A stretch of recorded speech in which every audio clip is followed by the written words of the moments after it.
April showers bring May flowers. But not with him. He never showers. Adam Carolla. Yeah, get it on. Got to get it on. No choice but to get it on. Mandate, get it on. We got a stacked and packed show. I was just at the other shop struggling in my March Madness to dig deep and come up with fresh, innovative material for all my legions and fans. Gina has an embarrassing story. We got a Rich Banks song. We got some clips to play from the new Jon Stewart show, Baldywood, all coming your way. It's almost too much show. Gina, what do you got? What happened to you? Oh, my God. And this better be embarrassing.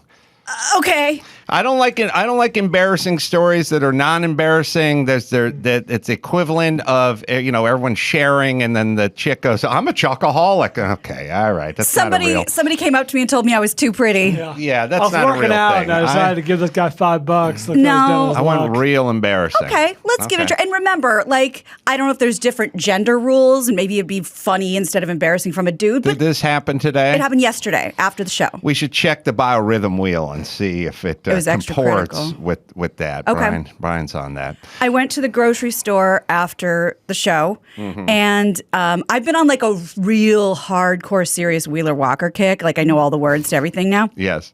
And so I'm listening to all the Pussy You Will Slay and Save Some Titty Milk for Me and all these songs. And it's really funny. But I'm going into the store, so I switched to Bluetooth. You probably know where this is going. Something's weird. It's acting up a little bit. But finally I get it to connect. And I'm listening, and this song comes on. And it was one of my favorite songs now. A song called Drop 'Em Out. And I'm getting my groceries.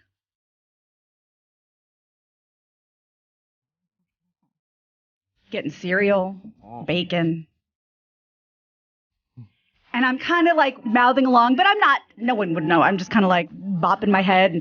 And old people are looking at me, but old people at Ralph's always look at you. Now, you're at the Ralph's or you're at the John's? I'm at Ralph's, so they're mostly English speakers. Stepping it up. Where is the Ralph's over there? Coldwater and Magnolia. So there's a fair amount of Americans, born citizens. Yeah, you could pull this off at the John's where Exactly. everyone's buying cactus and pig's feet. And a lot of brined herring. Right. So I'm kind of bopping along, and all of a sudden I notice people in other age groups are looking at me and kind of just giving me the stink eye.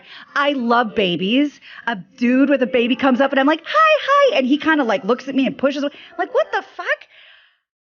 My earbuds were connected. It was also playing full blast on my phone. Wow. This song. Turn it up.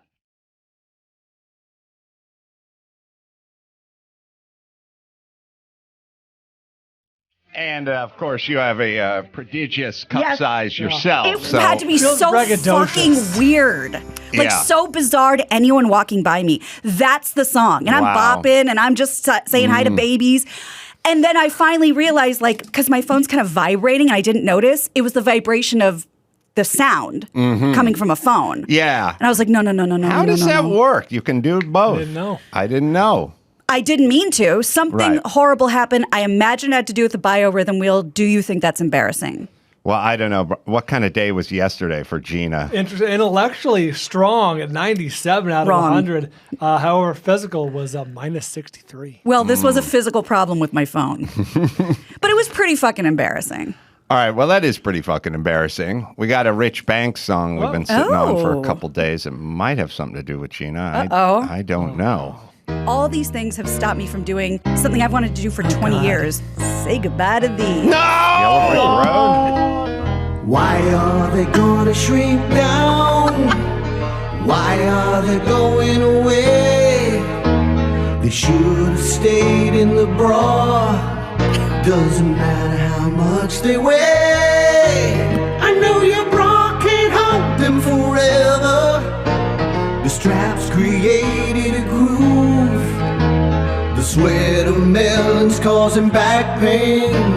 This song I'm sad to be singing. The blues.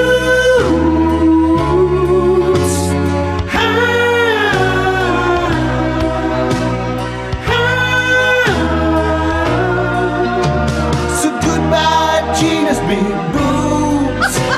Your cleavage was over a mile.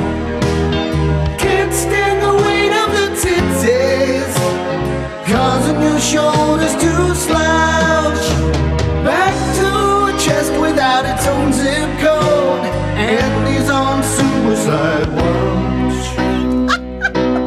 Oh, she's finally decided to cut cross eyes. Goodbye, cheers, big blues.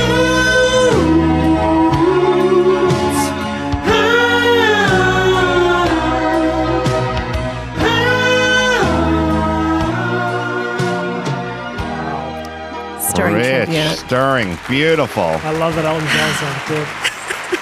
I don't think he's ever done that one before. No? That's beautiful. All right, nice job, Rich Banks. Probably some Mike Lynch in there. He always is a little dusting a Lynch. So we got a Baldywood coming. What movie did you do? It's called Everything Everywhere All at Once. Is that one everyone's talking about? Couldn't tell you. I'm talking about it. Yeah, I've only heard of it 3 times now. Brian was the second person to say you have to see this, or I think you want to see this. No one knows. Don't step All right. on the Baldywood. Jon Stewart did a show last week on Apple or whatever. He's doing his live studio. Apple TV. And he's going to have guests on there, and he's going to discuss the little discussed topic of race. And Finally gonna have an honest Finally, we're conversation? going to have an honest conversation about race in 2022. When we're assigning it to just about everything, but we're going to have a discussion about it. And, you know, who better than 4 white people, middle-aged white people in an upper tax bracket to discuss race. But so he's on there. And there's a guy named Andrew Sullivan who seems to pop up on Bill Maher's show a lot. He's, I don't know. I think he's a Democrat. He's gay, but he's kind of in the, I think he's gay, but he's kind of, and I think he's English, British. He's from, he's kind of in the Bill Maher camp, which is I'm a Democrat, but let's not go nuts and ruin it for the Democrats talking about this, what a horrible country, racist country this is all the time. Oh, he describes himself as a conservative. I did not know that. Well, then he's not gay. Someone's got to. He is gay. No. You got to tell his boyfriend. No mas. Don't say gay. Cannot be gay, and you cannot be black if you're conservative. All right, we need a term. So if you're black and you're conservative, then you're an Uncle Tom. But what if you're gay and conservative? 'Cause I thought it was really- log cabin Republican. Oh, is that what it is? Yeah, isn't It's not. I feel like it doesn't have quite the. It's not as insulting. Oh, yeah, it doesn't roll off the tongue. Gina, as a lover of old musicals, maybe Auntie Mame. Oh, wow, instead of Uncle Tom. and Auntie Mame. That's That'll Dawson. certainly work as a placeholder That's genius. until we can come up with something better. So he describes himself as a conservative, but people are saying he's more libertarian, especially in topics like same-sex marriage, Oh, really? Social Security, progressive taxation, Affordable Care Act. Now, if you're Mexican and you're conservative, you're an Uncle Tom Bien. That one I came up with. That's good. So we got the Mexicans covered. Asians, who cares? Nobody knows what they are. That's the way they like it. They're like, we're not getting into any of this shit. We're just going to, you retards have a big fight in the lobby of the hotel. We're going up to the penthouse and fucking eating some shrimp. That's how the Asians approach this. But if we did care, maybe Uncle Tiananmen. It's not bad. We're getting there. So we need The gay. We need the gay. It's just the Hispanic, the black, and now How about now the gay. Uncle Tom? It's good, but that was performative. when you're texting someone that, it just doesn't quite. You got to 8 be O's. in the room with them. And then a long life of being disgusted with me, Gina might have topped off on this one. This might be the most disgusting she's ever been. I like it. Oh, really? Oh, no, your face out otherwise. All right. Well, tell your face.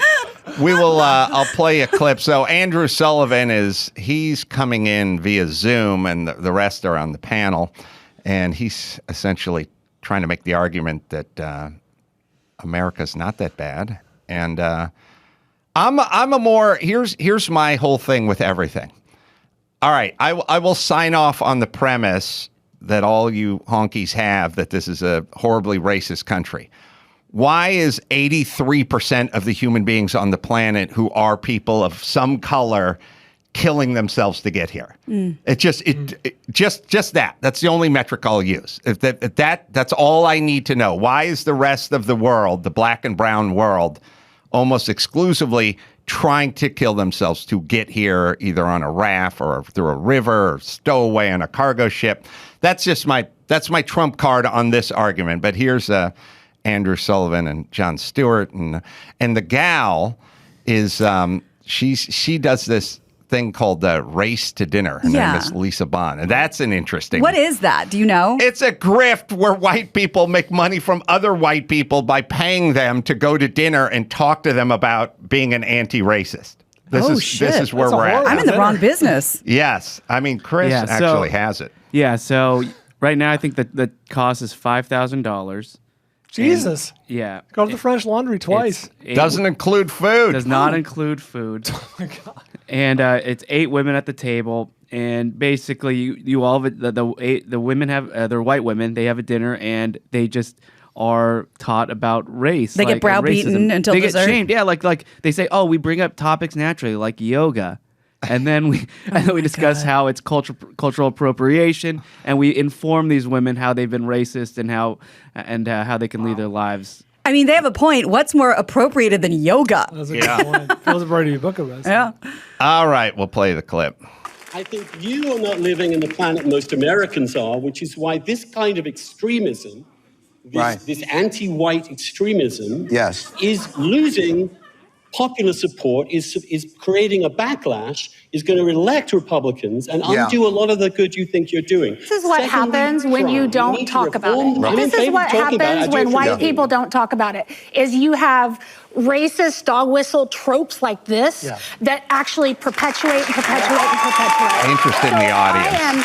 I did not come on this show to sit here and argue with another white man. That's one of the reasons that we don't even engage with white men at Race to Dinner. Because quite honestly, if white men were going to do something about racism, you had 400 years. You could have done it. I feel bad for Jon Stewart. I just do. And I know they're not even engaged. I don't know what dog whistles he was blowing. This notion of it's unearthed footage of the Man Show. It's like when people are saying something, hey, here's what's happening. Here's what you're doing. You're acting crazy. Oh, that's a dog whistle. I don't think that was a coded speech. Yeah. I know the dog whistle was something that was popular when I was a kid. They existed. I never had a fucking dog. You mean the actual dog whistle? I may have had a whistle that was a dog whistle, but it was popular from 1973 to 1978, and then it went away for 41 years. Mm-hmm. And then now it's back. 2 years ago, it came back, and now they just apply it to everything. Like a guy just going, "Here's my opinion." Oh, that's a dog whistle. No, it's not. It's his fucking opinion, you witch. Ugh. Yeah, I don't know what he was supposed to be signaling. To whom? Well, and also to say that's why we don't even engage with white men. First of all, then don't fucking go on this show. Yeah, it feels like you're engaging. Yeah. It's being a Zoftic white chick wearing jewelry and you're like, I don't want to talk to white people. Have you found a mirror lately, baby? Like, you're a white person. It's insane. They perpetuate it. It's horrible for society. It's the worst for the people you're talking about all the time, always making them feel like they have a target on their back, and our society hates them. And as you've noticed, as I've always said, the rhetoric needs to ramp up as the actual problem goes away. You know, there's no other people that work this way, meaning you have a problem. But if you have a problem and the problem is that bridge is not structurally sound, we need to fix it, then that's your problem and you're talking about it. You don't talk about it more as it's being retrofitted. Right. You are solving a problem. It's 2022. I noticed it. The second Obama got his second term, all the fucking hustlers like this cunt had to fucking go, fuck, we better up our game. We're losing our argument here. And it's been ratcheted up. And also there's this dumb thing that we think, it's going to quell things. Like we're going to get a woman of color as the vice president. That'll settle people down. No, it won't, because they don't have a problem. That ratchets them up. There's been more talk since there. We'll get a black woman to the Supreme Court. That'll satiate. No, it does not. They have to fucking work overtime now. They got to hit that fucking spin class of racism harder because it's now flying in the face of, black mayors and governors and vice presidents and Supreme Court nominees and all that kind of shit. They'll never get specific. They'll talk about systemic racism. They'll never go, what is it? Find us the paper. I want you to tell us what it is. They don't do that. It's just in the air. We're all responsible for it. When I was growing up, if you were to be labeled a racist, you had to participate in racist activities. You had to march and Skokie or something. Now it's just, we're all racist. Illinois Nazis. And by the way, we don't know it. Everyone's on the spectrum. Everyone's on the spectrum of autism and Asperger's, and now we're on the spectrum of racism. And we're just racist by virtue of the fact that we're white and enjoy watching golf on a Sunday. That's a white, or doing yoga on a Monday. While watching golf. We have more info on the dinners. Yeah, says Max Zapata. So that woman, her name's Lisa Bond. She's called the resident white person of these dinners, and that's actually trademarked. And she joins the dinners as well as the two hosts, Regina Jackson and Saira Rao, who ran for Congress back in 2018. So these dinners are about 2 hours long. And white men and Trump voters are not invited because they perceive them to be lost causes. So you just preach to the choir for $5,000 a pop? Yeah. Yeah. Mm-hmm. All right. Can we you have to read White Fragility before you come. Oh, wow. You have to be summer reading. Yeah, off book. Can't we have David Duke and Al Sharpton just go to Hawaii on vacation together, and then whoever's That's a into them? reality show. Yeah, Yes. and it's if you're talking about sort of the race hustlers, as you've sort of coined it, wouldn't those two maybe want to go do something together and bring everybody together, or is that not on the table? I don't feel like, if you are a exterminator, do you really want to get rid of termites? For good. For good. I mean, you want to eradicate them? You want to talk it up. Yep. And that's the way you stay in business. And it's a cottage industry now. These people make a lot of money talking to rich white people about being racist. By the way, rich white people who half this country, 7/8, they weren't even here during the time of slavery. That came from, Italy Parts or wherever, parts unknown. All right, so we got that in 2022 to talk about. Okay. You want to slide into Baldywood here? Let's do it.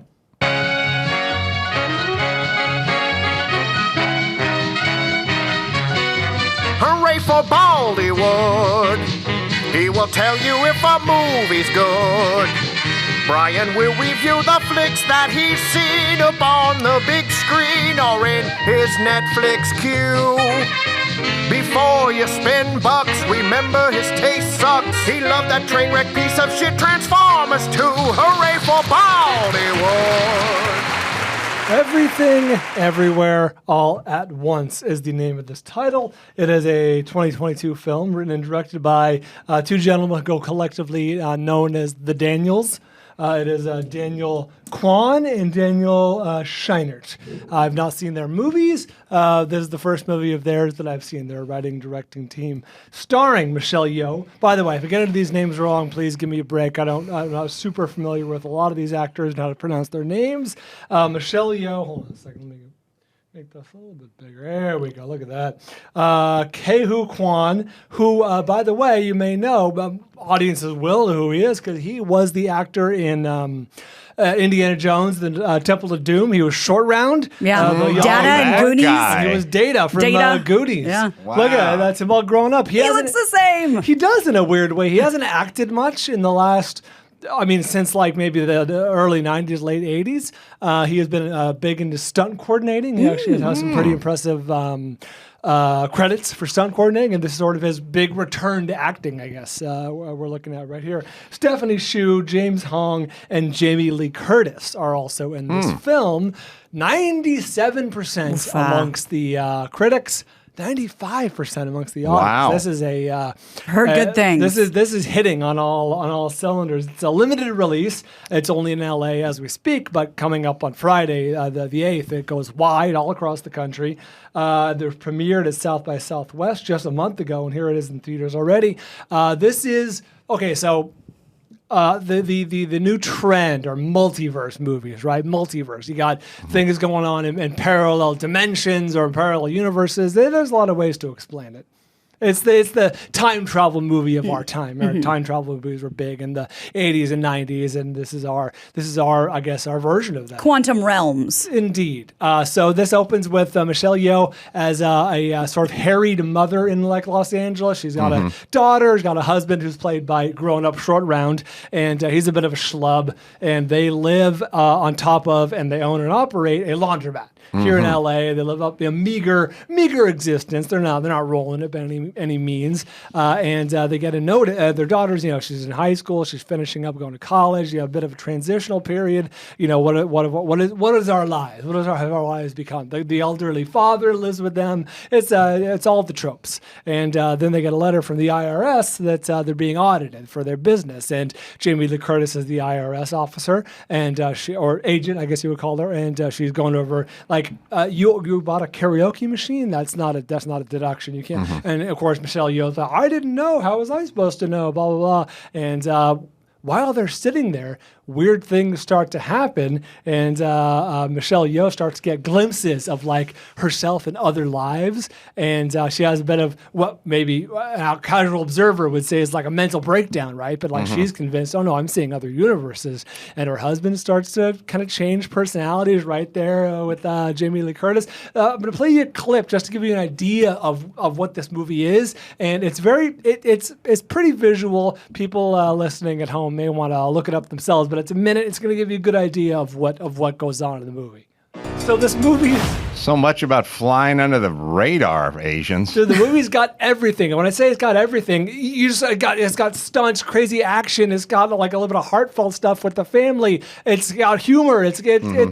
It's a borderline great movie. Like this is a movie that I think if it catches on and people like see it in the theater in a premium format, right, the biggest screen you can find, this is like an overwhelming and in a good way. Like it envelops you, it envelops your senses. I was so impressed also with how original it was. Now you can say, oh, multiverse has been around for a while. Yeah, it has, but this is Hollywood being like really original, right? Like this is a original screenplay, original characters.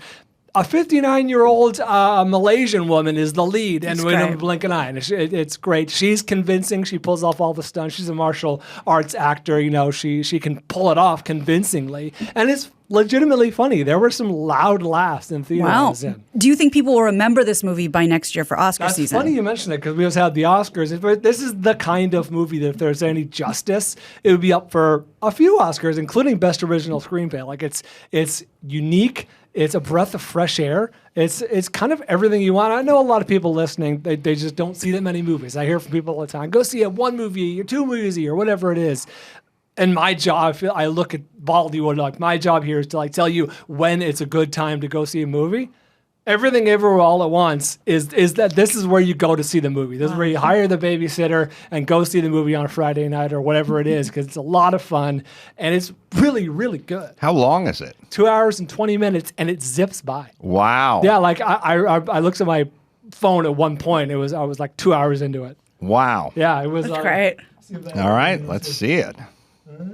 Oh, yeah. So, sorry, let's wrap it up real quick. The tricky thing, number one, that it does great, this is like masterful filmmaking. Like, it manages the tone. The tone is funny, it's crazy, it's absurd, it's all of these things, and it goes very deftly between all those. And it also manages its pace very well, which is also hard to do because it's breakneck action like you saw, but then there's like the mundanity, if I'm pronouncing that right, of like, managing the laundromat and shit. Like it's tricky, and they really nailed it. I would recommend this for most people. And it's borderline teenage appropriate. I mean, it's probably PG-13. There's some blood and some just scatological stuff, but it's not, too much for a lot of people. Well, and just from the trailer, it feels like it has kind of that adaptation being John Malkovich vibe. Yeah. But perhaps easier to understand. It does what Edge of Tomorrow did with Tom Cruise, where, it borrows from a lot of movies, but it borrows well from good movies. Like this movie has Matrix, it has being That's John what I'm saying, Malkovich. like in a way that like would appeal to a lot of us. Yeah, so this is a real crowd pleaser. I definitely recommend this one.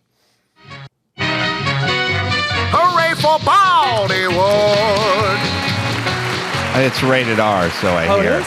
Yeah, there's some good violence in this one, but like Matrix violence. You know what I mean? Mm-hmm. Like it's not overwhelming. Yeah. We got the March Madness Championship coming. We also got trending topics coming. First, I'll hit Simply Safe. U.S. News and PC Magazine and Popular Science all rank Simply Safe Home Security as the best home security of 2021. And U.S. News just named Simply Safe the best security of 2022.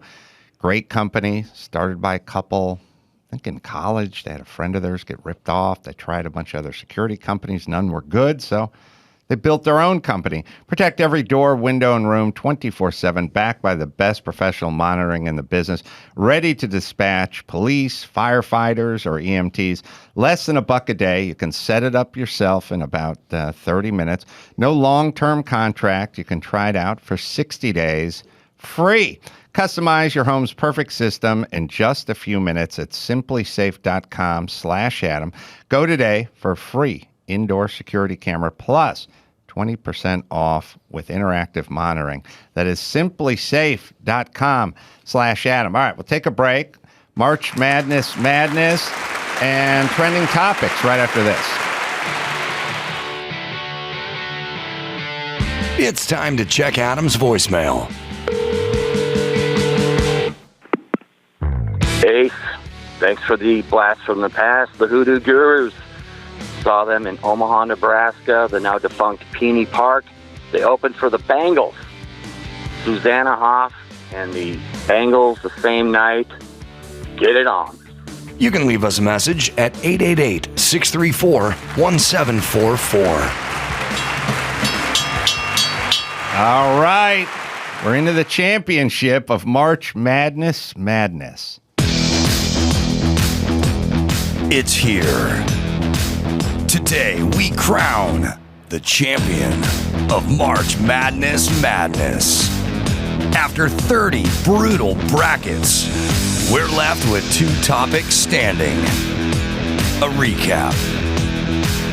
The LA Marathon lived up to its name, going the distance through leaf blowers, graffiti, and Barbara Ferrer to capture the California Conference, and then popping the hopes of pop culture conference champ DJ Khaled.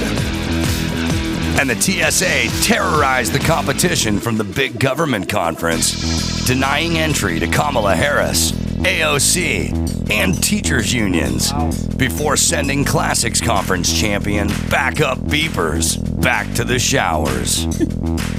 And now, for all the marbles in the NCAA, National Championship of Adam's Anger, it's the LA Marathon versus the TSA. Well, first the TSA. Really think about it. We're going to take the dumbest people you went to high school with, the ones who took the GEDs, the one that never took the SATs, the ones who got into fistfights with cafeteria workers, and we're going to put them in charge of preventing the next 9/11. The dumbest people you went to high school with are now fucking strip searching you with a wand when you go to LAX. And then one time I went to Clear, and I was like, why are they so nice at Clear? Why do they have their shit together at Clear? What's so different about Clear? They're 5 feet away from the TSA. It's like Israel being next to Palestine. What are these people doing right versus the savages? Oh, it turns out they're a private company. Oh, that's why they're so nice. Well, here's the deal. Their lunch breaks should be spent with TSA and Clear guys commingling in the same lunchroom, like one of those 90s movies where Amanda Bynes wants to be a princess, but she needs to be tutored! LA Marathon. First off, you tape your nipples. I don't want to be involved with any sport where there's tape put on the nipples. Who are you, Wendy O. Williams from the Plasmatics? Google that shit. And how about the people with the stickers on their bumper? 26.2 miles. It's on a car. Do you like driving or do you like running? Which is it, bitch? I got a Prius, but I don't put a fucking gun rack on it. It's the same goddamn logic. Look, I'm going to solve this problem. You may have your marathons.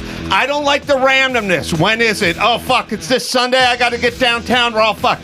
Every marathon, every major city, all held on New Year's Day.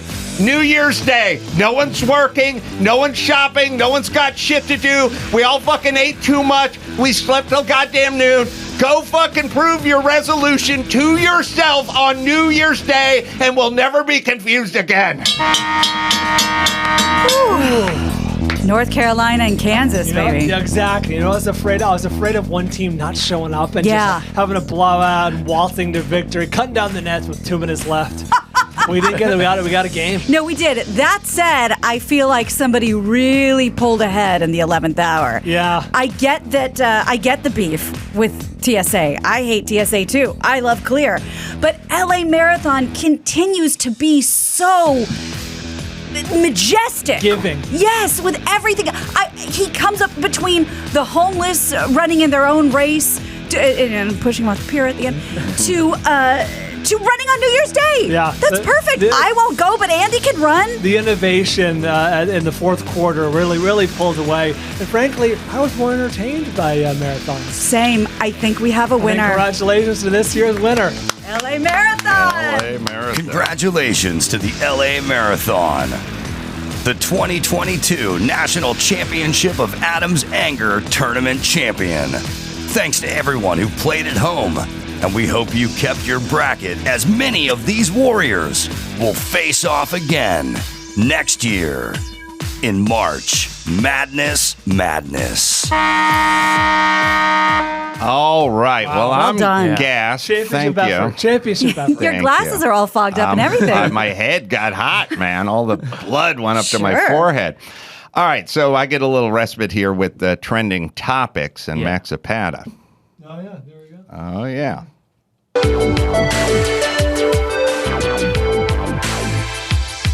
Maxipata, Maxipata, Maxipata, Maxipata, Maxipata, Maxipata, Maxipata, Maxipata, oh, Maxipata. Rock me, Maxipata. Well, he stands no more than 5'3". This puffy-head, horny, hungry Asian pygmy road trips with Carolla and sleeps in a drawer. Heard he's good with the ladies, Filipino man whore. Took a school bus trip all around the state. He got a big appetite, likes to clean his plate. His real name's Laksamana, but not to Adam. So we changed that shit up. Now we call him Maxipata. Maxipata, Maxipata, Maxipata, Maxipata, Maxipata. All right, so this first story I want to do, it's been pushed a couple of times, but I really want to get to it because I want to hear your thoughts. So there are these Tesla meetups, like Tesla owners. I mean, Gary has a Tesla, and he's in like Facebook groups. They all like each other. They're all friends, and they have meetups to show off their. I mean, yeah, obviously they're Teslas. Hey, you have the same car, man. You have the same car. Do you feel kinship with people with the same car as you?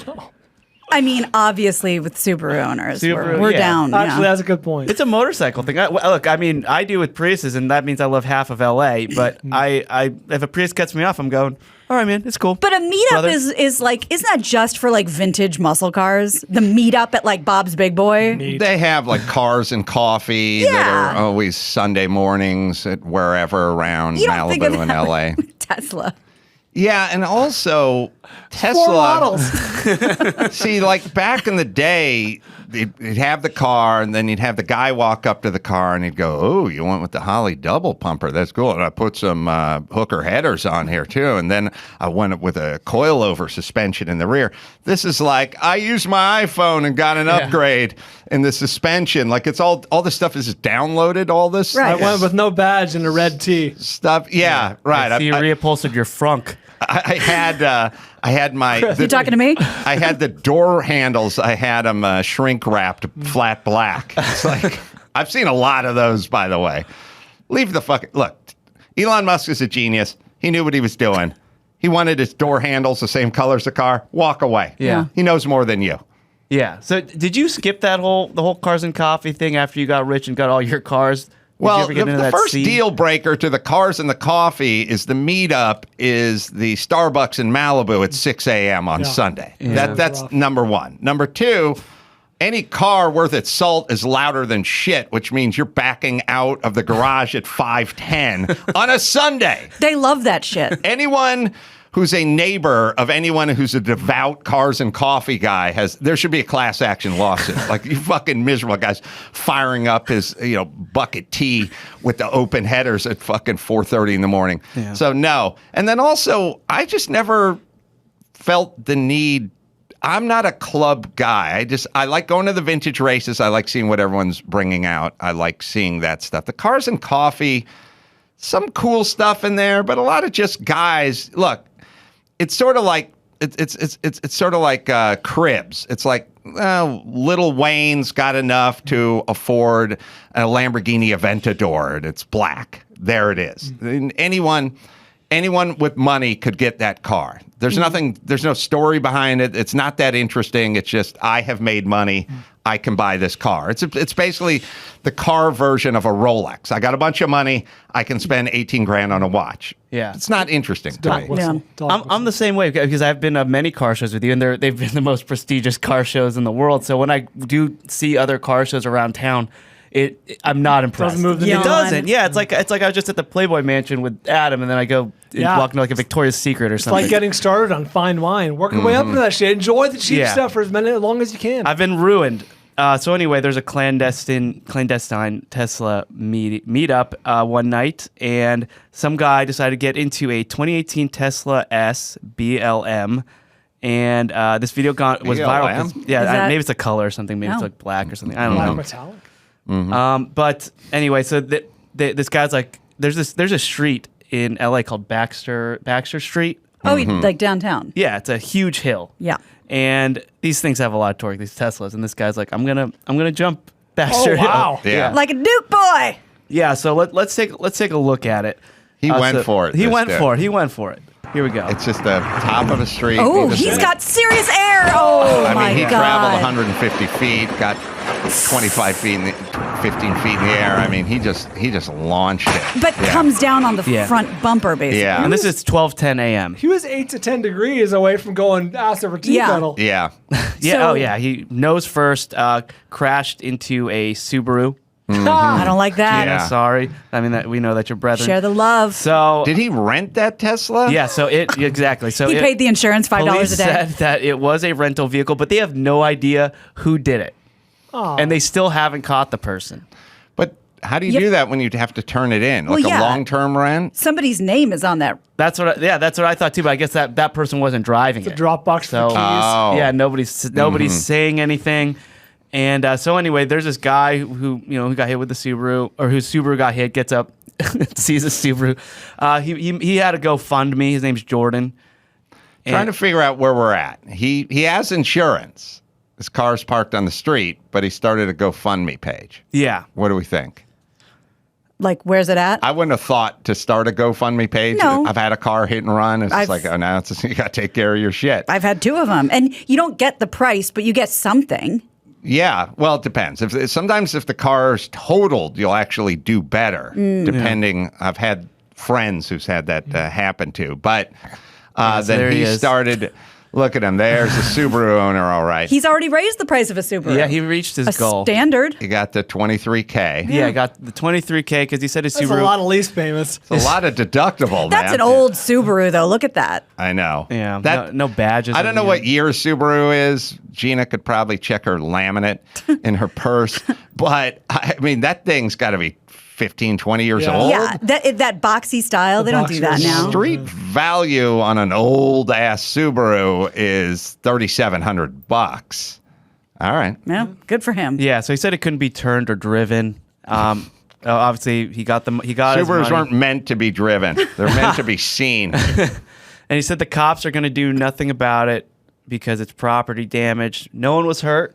Of course, if someone was hurt, they'd do something about it, but then it'd be too late. So, yeah, people just weren't happy with how the cops ended up handling it, which is like, we can't find the guy. If you have a tip, here's a reward. But I still say it's between him and his insurance company. But he was kind of working. I heard him interviewed on TMZ. I think he was trying to work this psychological, emotional damage. Where it's like, now I'm scared to park on the street. Yeah. Subaru may swoop down. I mean, a Tesla may swoop down from the sky and crush me. Bird of prey. It's happened once. Yeah. It's not impossible. So did you ever do anything like that? Like we used to jump Isuzu Troopers in the just in like the gutters or like of streets, like in intersections, and you would get air on those. And then I remember one time we tried it in my friend's Nissan Altima, and it just happened like that. Our nose just hit the ground, and like his speedometer needle got messed up. Yeah, and his car got jacked up. I mean, teenagers are dumb. Boys are dumb, man. We're dumb. There was a set of train tracks on Chandler and an intersection. Oh, maybe it was even Chandler and Laurel. No. Now the Chandler bike path. Now it's very but pretty. there was just train tracks, Yeah. and it was this raised train track, and it made this nice hump. And I may have been the day after I got my license. I was driving my dad's VW Rabbit, and my buddy Chris is in the car, and we're kind of coming at it. And I just yelled like, "Hang on, Starsky!" I remember just yelling that. Dropped the gear, got some air. Nice. The problem is when I was coming down, there was a car that was turning left in front of us. Oh boy. So I literally slammed the brakes on while we were still in the air and just hit the ground and locked up and turned and kind of learned my car jumping lesson at that point. But the train tracks are good. Train tracks. They're raised. Yeah. And even more dangerous with oncoming train. Mm-hmm. And these hills, like in LA, they're so steep. When you're driving, you can't see the other side. No. Like there's a very last second. There's a couple in Silver Lake that you could definitely catch some air on if you needed to. Yeah, we used to take trash can bins and race and just get inside of them and ride them down these hills. Oh yeah, a lot of found fun back in the day. I don't think people want to do weird shit in cars. We used to have a VW bus, and there was dirt Mulholland, and we'd put 8 people in there and go off-roading on dirt Mulholland, which again they probably paved. But there was a lot of just sort of rowdy fun to be had. It was back when they had vacant lots. Yeah. Vacant lots didn't have fences around them, like construction fences. They were just the vacant lot. And then you'd build a jump and a ramp and a whatever, and you'd kind of meet up at the vacant lot. I feel like maybe Jackass is the reason because A, it's satiating to see someone else do it, and B, it's a cautionary tale. Now you know what happens. You're going to get your balls electrocuted and you don't know what happens. You're going to be famous.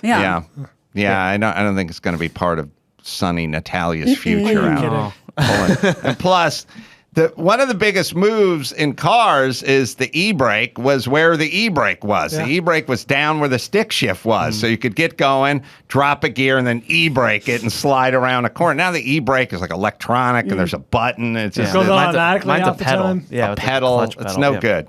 Yeah. Adam taught me a secret, when you see the cop with the radar gun, hit the e-brake so your brake lights don't go off. And you can lose a little scrub MPH off a little there. speed. If he's behind you. Interesting. They don't want to see you. If you punch, if you're just going down the middle of the 405 and there's no traffic and all of a sudden you stab at the brakes, that They means know. It's basically like, hey, look at me. Yeah, I like to do the e-brake. Yeah. Thank you. Speaking of that, I sent Kane this video too.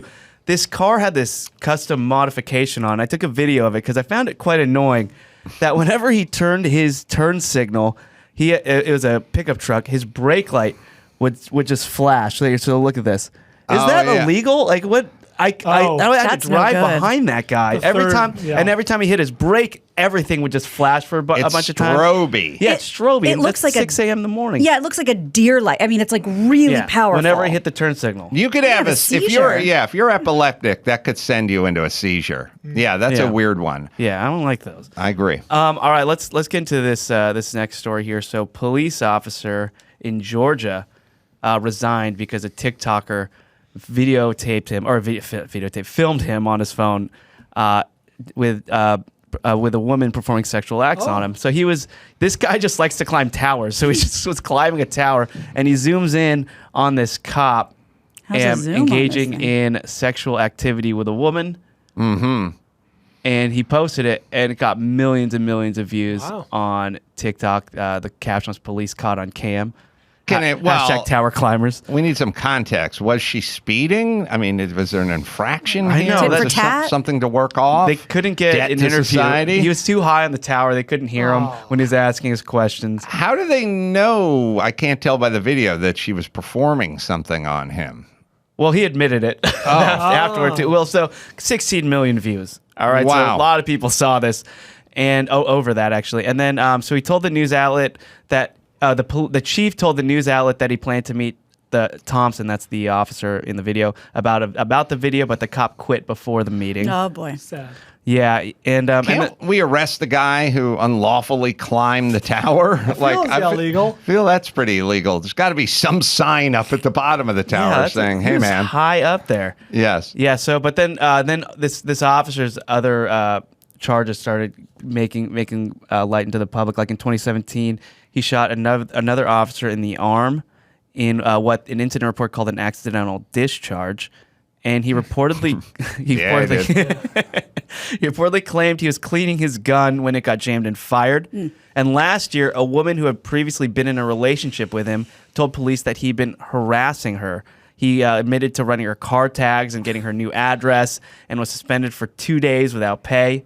This guy's like Harvey Keitel. Bad lieutenant. Yeah, just he's a cop. Might as well use your If I know resources. cops, priests, or school teachers, they're just going to move to the next town over and get a job as a cop. Yeah. That's cops, school teachers, and pedophile priests. We just go, we're done with you here, but On you to can the go next. work at the next parish. Yeah. So, I don't know what this does for outdoor sex, but knowing that people have videos and cameras on them all the Makes it time, more I could exciting. see it either makes it more exciting or I feel like we're going to see less of it. He the guy in the tower must have seen the cop car pull up, maybe thinking it was for him, and then seen like the chick get out of the car and walk into the cop car, right? I mean, Yeah. otherwise it's a weird context. Well, it was weird because it was a cemetery. So, yeah. Wow. Haunted. Kink. Yeah. So, there's so many levels to that, but TikTok could get you fired, or at least have you quit before getting fired. I quit. Funeral. Do you guys want to live in a land where accidentally shooting a fellow law enforcement colleague doesn't get you fired, but getting a little roadhead gets you cast out of the academy? I'd question. much rather keep the guy who got blown versus the guy who shot the other person in the fleshy part of the arm. Yeah. Needs to be a hierarchy. Me of too. Infractions. Yeah, their priorities are a little mixed up there. Well, speaking of cemeteries, a funeral happened recently with rapper Gnu. I believe that's his name, Gnu. 24-year-old. He was shot in the back after, they believed it was after a robbery. They said that he gave the robber his stuff. And then when he turned around, the guy still shot him in the back anyway. What the hell has happened to the honor. code, No, man? there's no code, right? Like, I don't know if someone's going to have me do like, hey, give me all your stuff. I'm like, how do I know you're still not going to shoot me? Yeah. What? Yeah. You don't. You don't. Shot him in the back. Shot him in the back. Jesus Yeah. Christ. Terrible. Well, anyway, he had his funeral at a nightclub in D.C. The funeral was called The Final Show, and the club was called the Bliss Nightclub. And what happened is they took the rapper's embalmed corpse, and they dressed it up, put a crown on him, and here you can see. Oh my God! And he's not in a casket. They actually had him up. While the lights are going, people are dancing. Not everybody's dancing. Some people are kind of weirded out by it. He had I him guess, hung up on the wall. Yeah. Standing up And on he was just stage. I don't know if you have this, but the mom and sister were like, he specifically said he didn't want to be buried in a suit if he ever died because that's not what he's about. So they put him in a sweatsuit, and they wanted him above the crowd looking down on everyone. Yeah. But I agree with that. But then when the whole lap dance part of it, that's when they That took it crossed too the Very line. stiff. I said, now I think so, with the too. mom Yeah. out So, there. so the club didn't know they were going to do that. Oh, Yeah, shot in the back. yeah. Yeah, that's the club. You can't tell the club everything.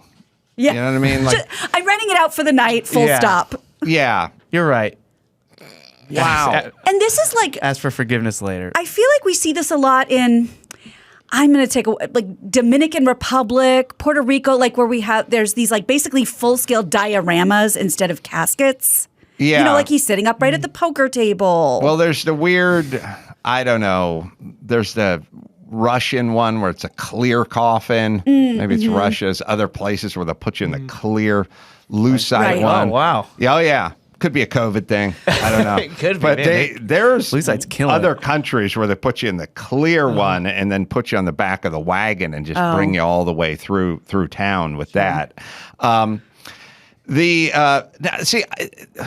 all right, in order to do embalming, you got to be like licensed and bonded, right? I was going to say it's going to be a feel health like violation. Yeah. that's not a side hustle. That's a gig, you know? Yeah. And then when you do, there's a lot of protocol about who am I releasing this body to? I need the coroner here or the deputy something. Seems weird just to do the process and then go, we need... Drop him off at Bounce. We need our guy back. And they're like, do the seats fold down in the SUV? Like, we'll help you out. Like, how do you get the body? Yeah. That's a good question. It's a health code violation. There's no buffet. I think that's a grease the palm kind of. Totally. You show up with a wad and peel off some 20s and tell Quincy to look the other way. Yeah. Right. You know somebody who knows somebody. But Right. yeah, just super odd. Yes. And but rest in peace, GNU. Yeah. And lastly, Amazon has been trending. Now with Elon Musk buying a good stock, a good piece of Twitter, and we have Jeff Bezos. These guys are just taking over the world. Are we welcoming our corporate overlords now? I mean, they're already here. They're already here. Yeah, so what's the point? I have a question, and this is truly coming from a naive place. You know how in like Russia and everything, we've been talking a lot about oligarchs and sanctions. If an oligarch really just means billionaire with political sway, don't we have oligarch? Isn't Jeff Bezos an oligarch? Isn't Elon Musk an oligarch? Everyone's out trying to sway things these days.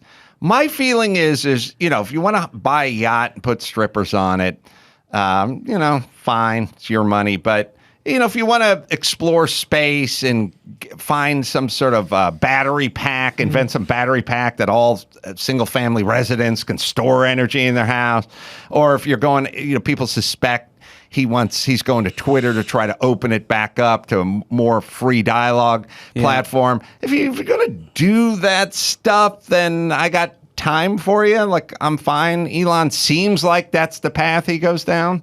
I'm admittedly ignorant when it comes to business aspects like this, but he's a less than 10% owner of the company. Granted, he's the largest shareholder, but it's a publicly traded company. There's like a board of directors, and like he can't just he's not the CEO. He can't just make sweeping changes. He owns a lot of the company, of course, but there's got to be severe limits it's to what he can do. more about if he decides to sell stock, then it will tank and fuck things up. So he has a lot more say, even with that small percentage. I got you. So it's more punitive. It's like, or threatening. Like, I could destroy I think it's I got some new thoughts and directions this company could go, and if they go fuck off, then he's going to go, and I'm just going to dump my stock and leave, and I will tank your stock price on the way out. Yeah, it's weird that he would tweet like, hey, do you guys want to see like an edit button, if he didn't really have any power at all to do stuff like that. Well, I actually have that for news, and apparently they've been working on an edit button for a long time. So, but it sounds, we've talked a lot about Elon being like, the greatest showman, and one of the guys at Twitter even said like, we've been working on this for a year. It's not from the poll you just saw, wink, wink. So I think he does like to take, sweeping credit for things. All right. Should we bring it home? Sure. Check out the Water Cooler podcast, everybody. I used to check it out from Matt.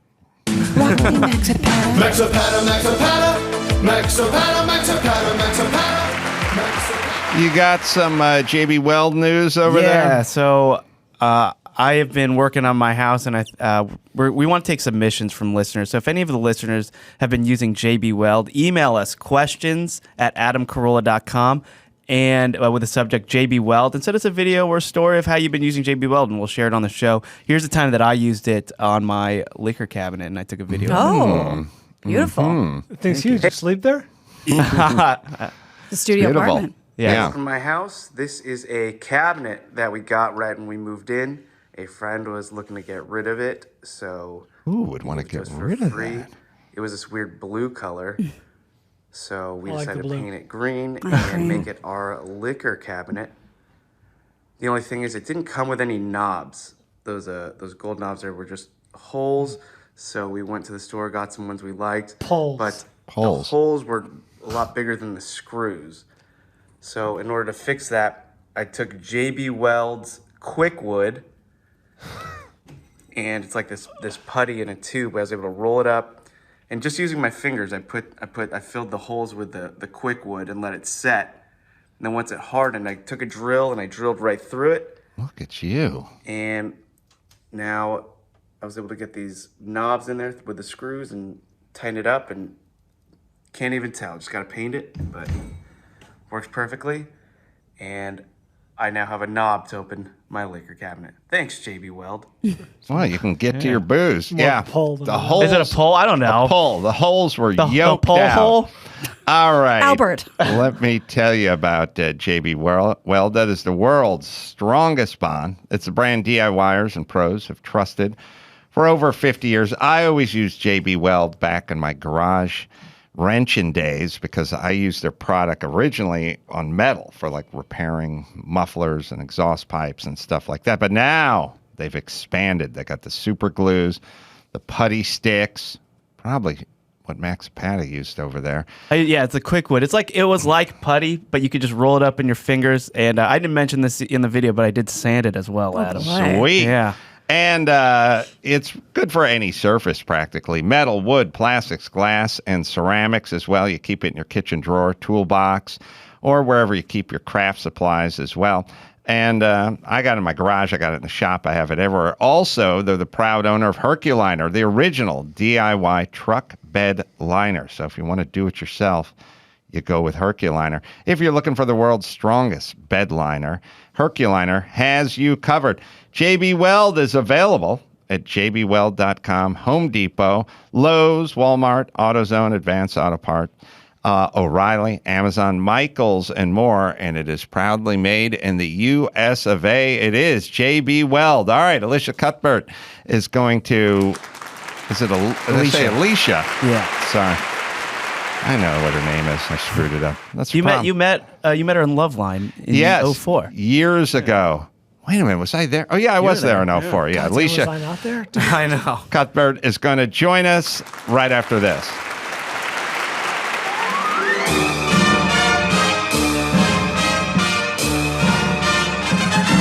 It's time for Nicaraguan Name That Movie with Adam's buddy Oswaldo. See if you can guess which movie this famous line is from. We're going strikey! If you said Old School, We're going streaky! Yes! you're correct. Now, back to the show. Well, Elisha Cuthbert was in Old School. That's why I bring it up. I met her during the Girl Next Door from 04, I guess. Love Actually as well. Now, new movie out called The Cellar. It's available in theaters and streaming on Shudder, the Shudder app, April 15th. Good to see you again, Elisha. Hi, good to see you. I can't believe it's been that long. That's unbelievable. Well, that was your first kind of breakout movie, right? Yeah, I think, Old School was like sort of a small little fish in a big pond on that one. But yeah, The Girl Next Door was really the first big feature for me that I was like starring in. Yeah, for sure. And then that gave way to 24? No, 24 was actually first. I shot Old School and 24 around the same time. And then The Girl Next Door just right after. Yep. And so you're Canadian, right? Yep. You started off modeling, but I was reading down here and it said hand model, which seems like a waste of your face. You got to start somewhere, man. But, I know. Come on now. Yeah, no, it was actually, it's funny. It was like hands and feet. It was weird. It was like, yeah, when I was a kid, I kind of just wanted to get into the arts and like acting and, you get your headshot and castings. And anyway, modeling sort of came up first and silly things in catalogs. And yeah. And we're in Canada, right? So we were modeling hand mitts for the cold weather.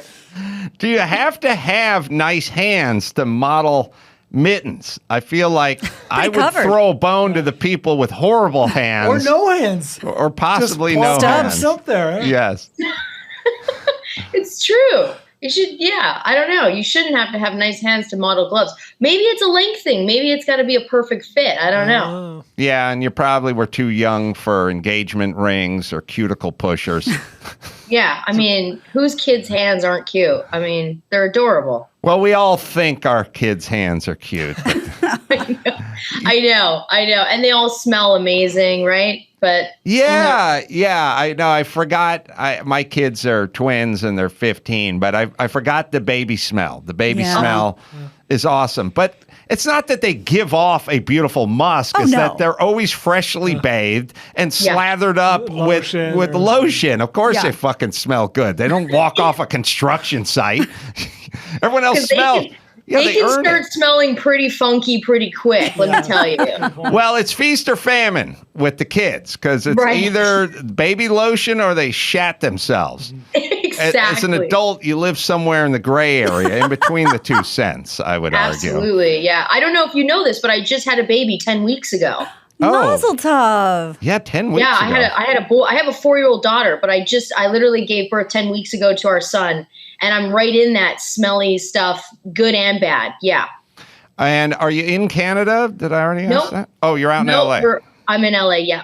But you married a Canadian hockey star, right? Yeah, I mean, it just, being Canadian, not so much because he was a hockey player, but when we first met, I mean, we just had a lot in common and, it was easy just growing up so similar and just felt like home really right away. 3-time All-Star, Dion, I don't want to screw up his last names. Phaneuf. 3 times, fool!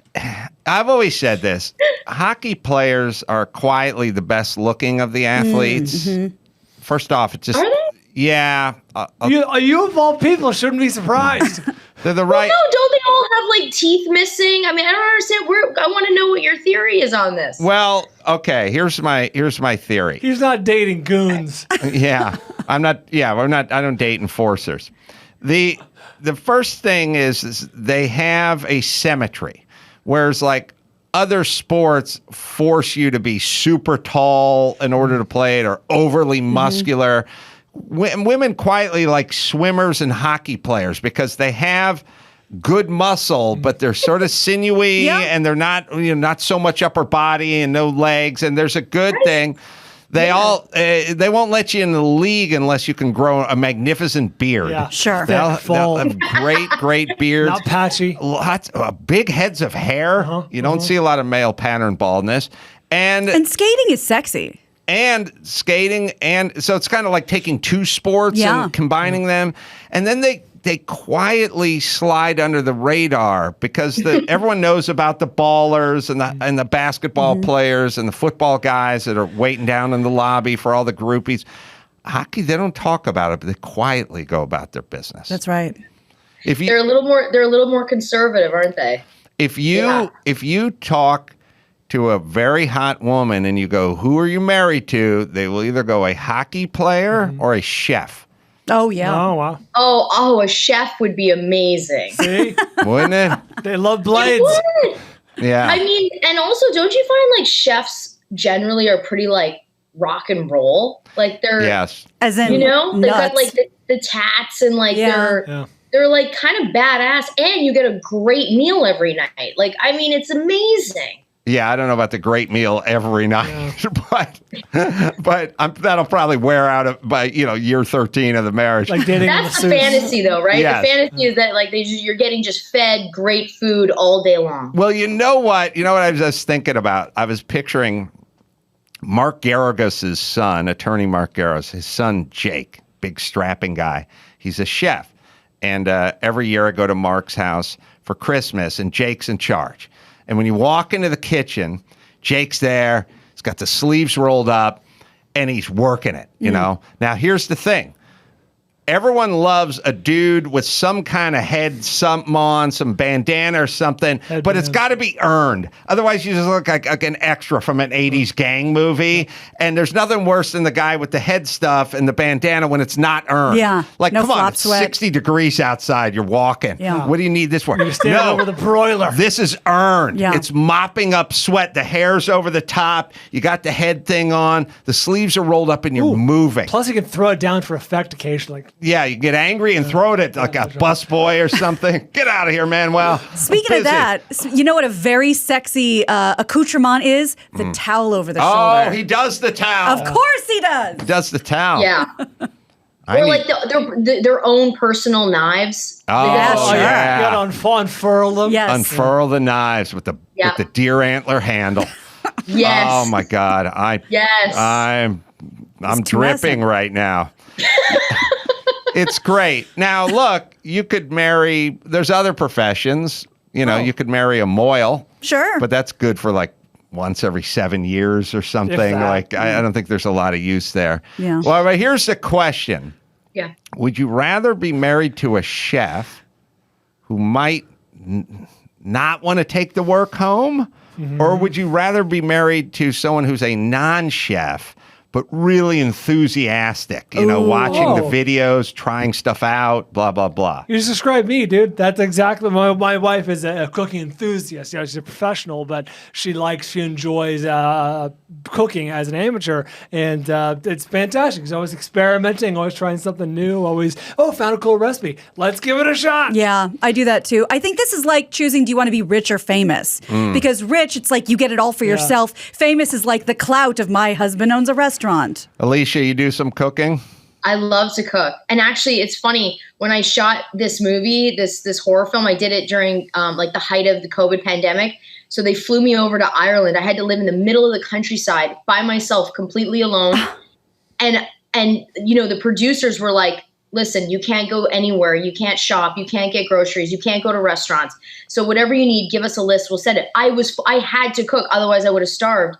But I was like, I literally thought I was Julia Child. I was like ordering all this amazing ingredients, all these amazing like food items, and I was just going for it and making all this delicious food. So yes, thank God I do love to cook, and I really do I'm really good at following a recipe too. I like to wing it, but a lot of people are either like, oh, I can't follow a recipe at all. It never turns out. But I'm one of those people that I'm like, give me a cookbook and I will do it front to back and nail it. So I take direction very well, clearly. But I was like, yes, I love recipes. I love cooking. Don't you think the cooking is just kind of a metaphor for life engagement and or seeking of joy and pleasure and to make an approval of others and a nurturing approval? It's a love language. Or look, I'm going to carve out the people that are super busy, successful attorneys and just don't fucking have time to get home and rattle pots and pans. But the people that just don't do that much and don't cook, they're normally not that into anything else. I find them to be kind of flatliners. I know what you're saying about carving out the attorneys or the whoever's that are super busy. I have a good friend who is a partner in his law firm. He's a big time attorney, and he fucking loves barbecuing. His weekends are just smoking ribs. And I think if you're in that category or the mindset, you'll make the time. I agree. It's true though, but it's also very artistic. I think a lot of artists love cooking. I mean, there's something the colors and the visual of it, it's a beautiful thing. I like it a lot. I think it's a healthy balance between nurturing and a seeking the approval of others. Oh, yes. It's kind of both. Really?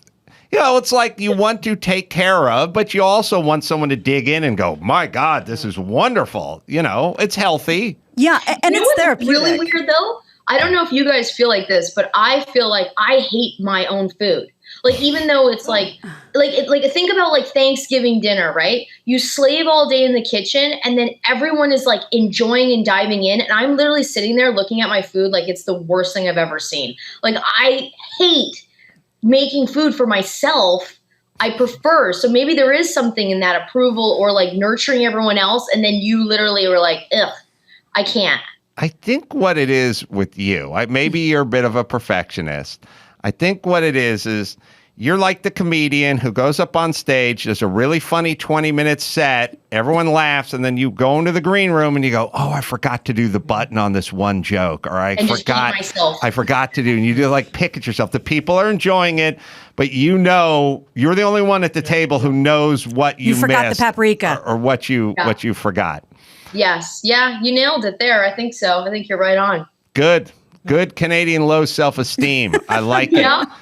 Yes. Yes, there's something about, I've said it many times, when the beautiful women come in this country and they're from Florida or Texas, we ruin them.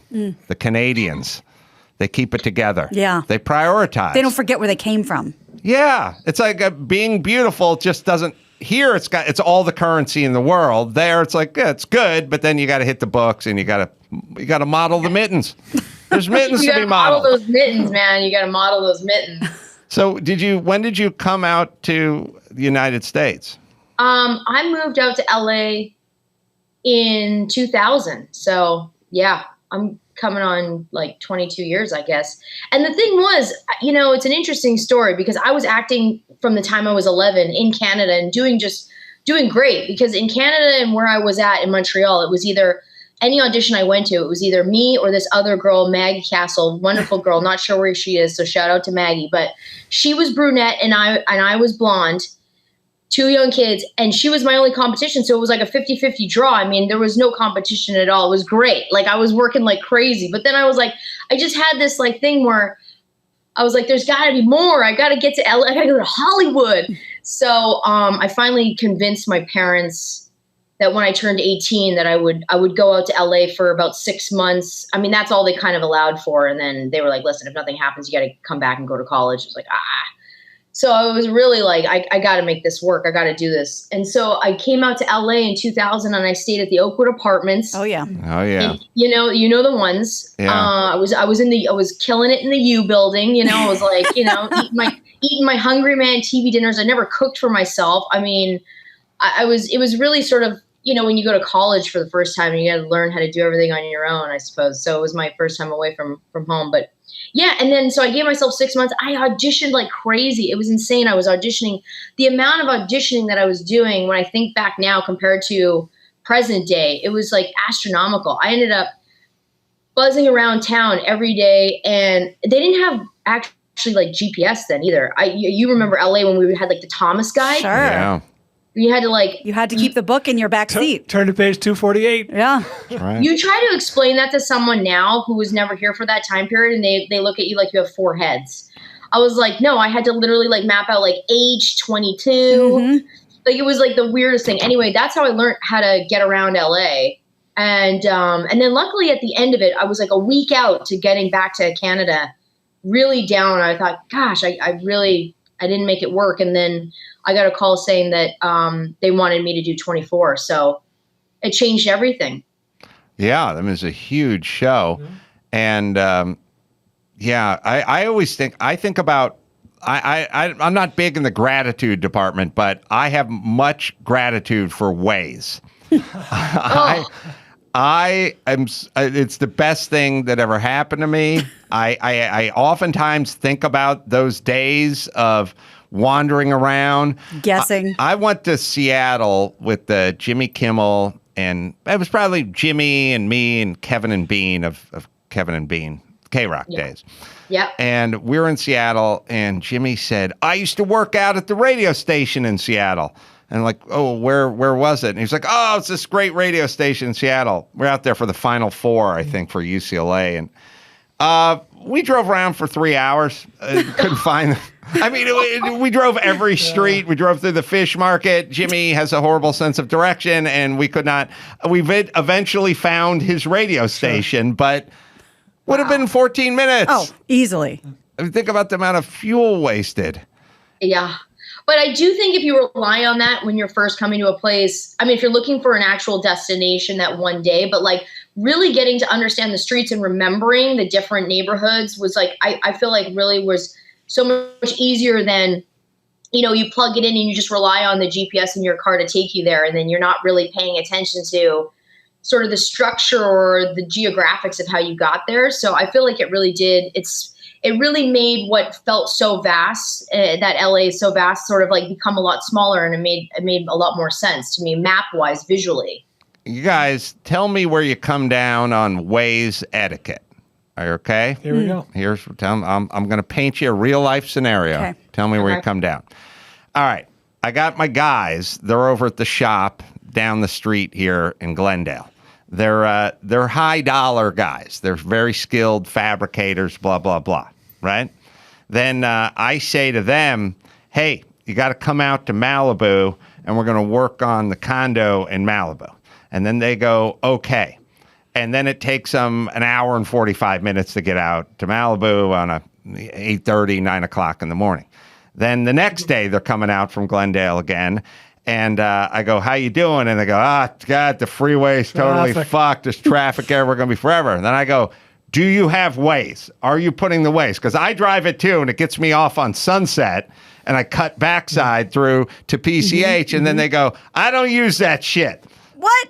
But you're on the... It's amazing how defiant some people can be. I've argued with Mike August about this for 7 years. I've argued with everyone in my family about this. All right, but the point is you don't use that shit, but you're on the fucking clock. That's right. And I'm paying you guys. And So there's I'm two of effectively you. using it. You don't want to use it, but you've tacked on 23 minutes, and that's $80 to me with the two of you in the car. Absolutely. Use the Waze. And Where are we at? Can you yeah. force Waze on an employee? If they're during office hours, sure. Why dig your heels in about Waze? You're asking the wrong guy because I'm on team. I demand Christy turn on every time we get in the car, no matter where we're going. I know how to get to wherever. I know, but God forbid there's an accident, police detour. activity, whatever it is. Put it in the Waze. Alicia, how say you? This is starting to sound like the SNL skit. The Californians? Yes.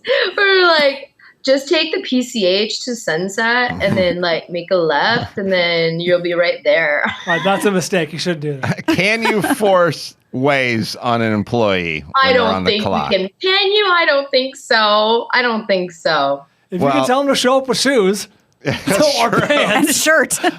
I don't know. I put the Waze deniers up there with the Holocaust deniers. You're just that as bad. evil. You're just as bad to me. You are. Yeah. You won't join us in modern times. If you're not for us, you're against us. And they all have their story. You know, I tried it that one time. It took me to a cemetery. That's right. In Indianapolis. My mom said those exact same words. I was like, I knew how to get to my friend's house, but it took me up to say, they probably did it for a reason. I will admit that once in a blue moon, it can go south. Yeah. But Or north. But there are thousands of times where you're going to shave 10 minutes off your commute. No, it's genius. It's a genius app. It is the best. All right. Who knew we were going to do a plug for that? Let's talk about the show. Did you say you filmed it in Ireland? I did. I filmed it in Roscommon, which is right in the center of the country. It's very remote. Very remote. And it was filmed in a big manor type setting, very spooky manor. And you guys all had to kind of quarantine when you weren't filming. Yes. Yeah. Because this was pre vaccines. This was, I don't even know how we were able to pull this off. Because at this point, it was November 2020. And every day sort of, on the edge of our seats because we would have to test. And if one person ended up with COVID, the whole thing was going to shut down. So it was a 5-week dash to get the film done. And we ended up doing it. Our crew was amazing. But I quarantined for 2 weeks prior to the 5-week shoot and was kind of held up in this cute little cottage. Like, I don't know if you guys remember the movie The Holiday with Cameron Diaz. That was a test. I'm not going to fall for that. Yeah. Why? Cameron Diaz. My wife loves that movie and I hate it. Okay. Yeah. So basically Cameron Diaz is like this high-powered LA girl who swaps lives with Kate Winslet, and she's living in a country cottage in the middle of England, and then so they have sort of this life swap. And anyway, so it was like me coming from California, getting sort of plopped down into this amazing little cottage. I was literally building to keep my cottage warm. I had to build a fire. This is what I'm like. It was unbelievable, just the contrast. But it was so peaceful and so quiet. And I don't think ever in my lifetime will I have that kind of time to prep for a movie in total peace and quiet. I really felt like I should be writing a novel right now. This feels very. And you had a toddler though too, right? At the time. Yeah. How'd that work? I wasn't allowed to travel with any family because they would have just been stuck in this cottage for the whole time. So my husband stayed back and stayed with my daughter, who was 3 at the time. She's 4 now, but 3 at the time. So he was holding the fort down while I was gallivanting around Ireland doing this crazy horror film. 2 weeks in a cabin where you had to warm yourself with your own fire and make your own food. And so did you I think people got to an intersection with COVID and some went down a healthy road. They were going to start making sourdough bread in their kitchen. And hiking more, and then others just started day drinking and screaming at people on Twitter. But you, I guess, sort of maintain the healthy road? Well, I went in waves. Like, I mean, there definitely was like, before the film started, I definitely think I was like drinking the wine every night going, who am I? I don't even know why I'm drinking wine every night. I don't normally drink wine every night. And then sort of got off that because that was getting really exhausting. And then got into sort of a health kick. And when I was secluded in this, you know, in this cabin in the countryside in Ireland, I definitely took the time to sort of focus on myself and get really healthy. And then after that, I got pregnant. So it was all very... Coincidence? Yeah. Yeah. So your husband really missed you, I guess. Yeah, when I got Is he retired or is he still playing? He's retired. Yeah, he retired. 3-time All-Star. Does he... what does he do now besides look after the toddler when you're sequestered in a cabin? Is he announce? Is he in the front office? You know, he was a 3-time All-Star, so he must. Yeah. I mean, he definitely still is in contact with, you know, a lot of people in the hockey world. I think he really is focusing on spending time with the kids right now because I feel like his retirement is still so fresh. It's been only a couple years, so. He keeps busy. He has like other ventures that he does, and he's really involved with the Special Olympics. Oh, really? For all of Canada. So he's on the board of the Special Olympics, so he deals a lot with that, and that keeps him busy. But he loves to golf. He's a very avid tennis player. He plays tennis constantly, so he's still very active and doing his thing. But I think he's just really enjoying the kids. I mean, it was 15 years, over 1,000 games of, you know, on the road and just battling every night, and he's really enjoying his time off now. I'm so jealous of the daytime midweek golfers. Yeah. The guys who can just go out and golf. Yeah, tea time at noon. Oh, I'm jealous of those guys, and I'm trying to. There's a part of me that I have great disdain for them. There's another part of me that's just, I'm like a junior high girl and I hate the tall blonde, but I'm really just jealous. Yeah, she's a head cheerleader. I wish I could pull that off. Adam, do you like to golf? I used to actually go out, and Jimmy and I would go golfing. We'd golfed in Palm Springs a little. Golf. I cannot picture you golfing. We went to Hawaii and golfed. He's a little. athletic. He's rich. He's white. He's true. Golf. You do. It's the Holy Trinity. Yeah, but I always hear Dr. Drew's voice rattling in my head, going, "Who's got that kind of time? Who's got 3 hours on a Saturday?" Dion. Yeah, Dion does. Yeah. Good. Now, look, they're all tanner and happier than all of us. Sure. I don't meet morose golfers. They're always fucking laughing. They got an Arnold Palmer. Yeah, they're fresh air. They're talking about some trip they're taking to Scotland. Every trip's around golfing. Everything's something. They're gregarious. Yeah. They're in a goddamn better mood than we are all day. Someone's bringing a beer in a golf cart. He's got a big smile on his face. He definitely is having a good time. That's for sure. It's a sport that has a hot chick in a golf cart with Miller Lite who follows you around. Yeah. I mean, how bad could it be? The thing is, too, is like, you know, I noticed with tennis, like after he stopped playing and he had more time to play tennis, he got really good really quick. And I mean, he's an athlete. Of course, he's going to pick up other sports well. But, you know, golf is one of those things where it's an even playing field.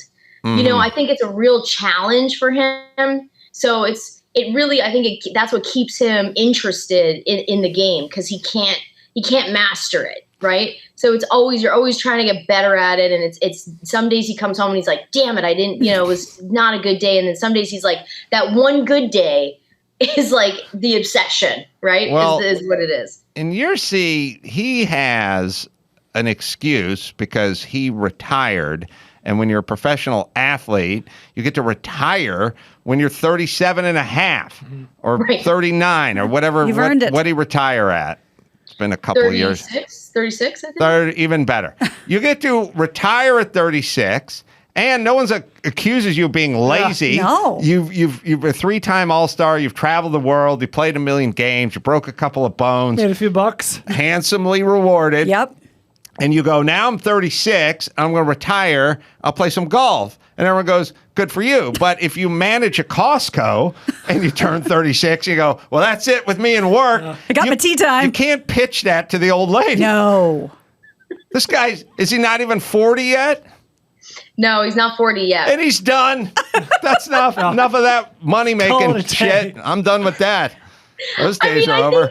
He's enjoying that for sure. This is definitely that phase for him, but I can't imagine him doing this until, the end of time. I think he'll end up doing something and it'll probably take him away from golf again. But what that is, I'm not sure yet. So, well, maybe. But I am letting him enjoy his golf days for sure. Maybe there's an opening at that Costco. Yeah. And you could politely suggest. We love Costco. That's what I'm saying. You love it. Well, I love it. Let's make a peanut butter cup. You never have to leave. He seems like a nice guy. He just affable, greets the could be people a at the greeter. front. Yeah, check the receipts. Employee discount. Pull out a fake tooth. He's freak out strong the enough kids. to lift all those huge products like that. Yeah. A pallet mover. He can hoist a mayonnaise jar. Huge. You know what I mean? Like a vat. A vat of mayonnaise. And if one of those Karens gets out of line, he'll boot her. High sticker.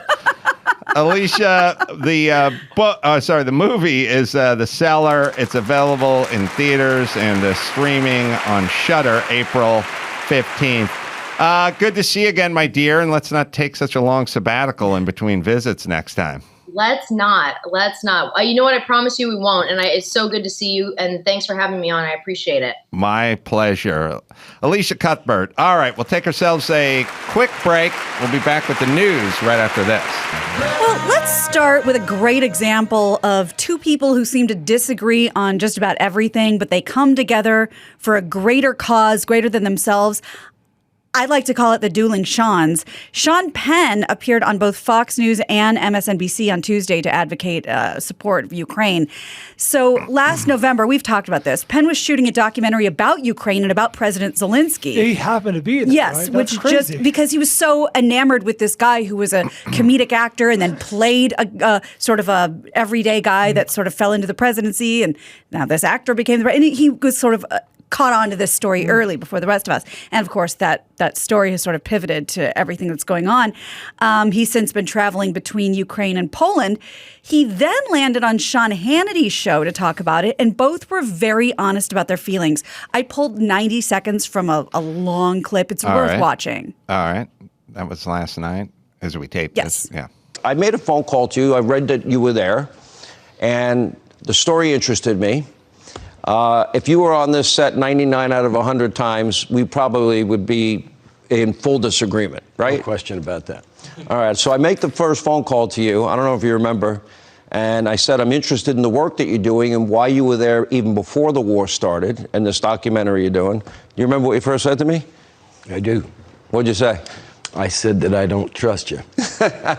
Is there a reason you didn't trust me? Yeah, there's a lot of reasons I don't trust you, but my trust or your trust, there's so many people that don't trust their spouse, and yet we've got to get on with life, and we've got a situation. I've never felt this way about where our country is and what I experienced emotionally in Ukraine, where it had not, we all talk about how divisive things are, how divided things are here. But when you step into a country of such incredible unity, you realize what we've all been missing. And I don't think that I've got time to indulge my lack of trust, which it becomes a petty thing as people and babies are being vaporized. And that these people are fighting for the very dreams that are the aspiration of all of us Americans. And we talked about that too. We did. We had a long agreed on conversation. that we've got to take their example in solidarity. We'll worry about political disagreements. If you ever want to come back another day, you're always invited. Fair enough.